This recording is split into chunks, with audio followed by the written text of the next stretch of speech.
안녕하세요. 쿠웨이트 박입니다. 코로나19가 확산되면서 갑작스럽게 늘어난 화상회의 때문에 많이들 당황하셨죠? 저도 마찬가지입니다.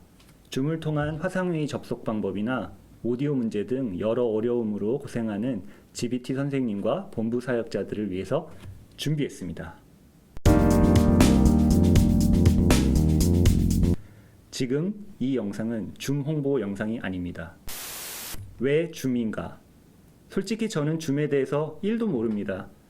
다만 SIL이나 WGA 등 국제회의에서 사용되었던 줌이라는 프로그램을 자연스럽게 접하게 되었고, GBT에서 화상회의를 많이 하다 보니 유료 버전을 사무실에서 구입해 주었습니다. 그래서 저희가 쏠쏠하게 지금 사용하고 있습니다. 보안의 문제점. 보안에 취약하다는 의견이 많아서 사용을 꺼려하시는 선생님들이 계십니다. 줌 보안 문제가 전 세계적으로 이슈가 된 만큼 보안 문제에 적극적으로 극복하려는 의지가 보이는데요. 그렇다고 해서 보안이 완벽하다고는 할 수 없겠죠. 이왕 사용할 거면 안전하게 사용해요. 먼저 최신 버전으로 업데이트를 부탁드립니다. 띵띵띵띵 여러 가지 나옵니다.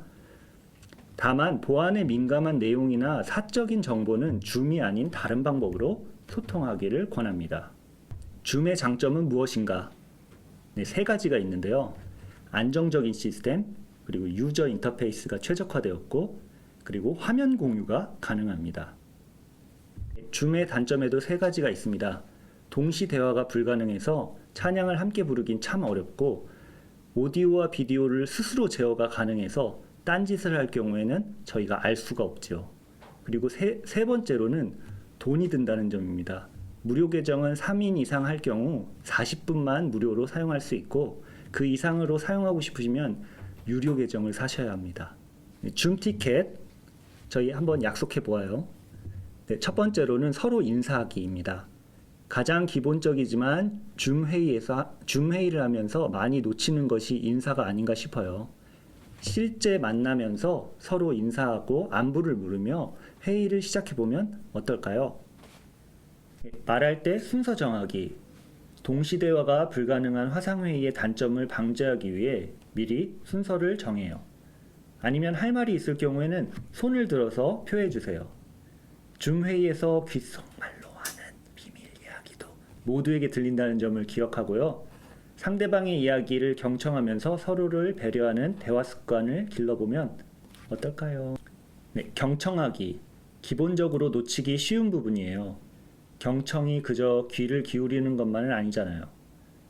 줌에서는 동시에 음성을 전달할 수 없기 때문에 손을 들거나 박수치는 모습 등으로 적극적인 상대방의 말에 호응해주는 방법은 어떨까요? 약속 정하기. 줌 회의로 피곤함을 호소하는 경우가 많아요. 저희 대표님은 지금 다크서클이 장난이 아니에요.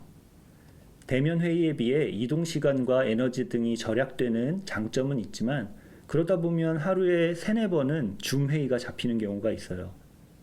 또 한 번의 회의가 2시간을 넘는 경우도 있고요. 줌 회의가 스트레스가 되면 안 되겠죠? 효율적인 진행을 위해서 회의를 시작할 때는 인도자가 회의 시간과 구성에 대해서 안내해 주시면 감사하겠습니다. 균등한 발언 기회 주기. 줌 회의에서 잘 놓치는 부분 중에 하나는 발언에서 소외되는 사람들에 대한 관심입니다. 발언하지 않는 사람들에게도 적어도 한 번은 발언 기회를 줌으로써 줌이 진정한 줌이 될 수 있는 거겠죠. 아재 개그입니다. 말하는 사람만 말하게 되는 것은 온라인, 오프라인 모두에서 일어납니다. 적어도 GBT 줌 회의에서는 다양한 의견이 오갈 수 있도록 마무리에 한마디씩 서로의 목소리를 들어보는 것을 제안해 봅니다. 지금까지 줌 회의에 대해서 설명해 드렸습니다. 줌 회의가 업무의 연장이 되고 스트레스가 되면 얼마나 힘들겠어요. 서로 배려하고 더 민감하게 서로의 필요를 채워주기 위해 줌 해보아요. 다음에는 슬기로운 줌 회의 실전편을 보내드리겠습니다. 수고하셨습니다. 엔딩 타이틀.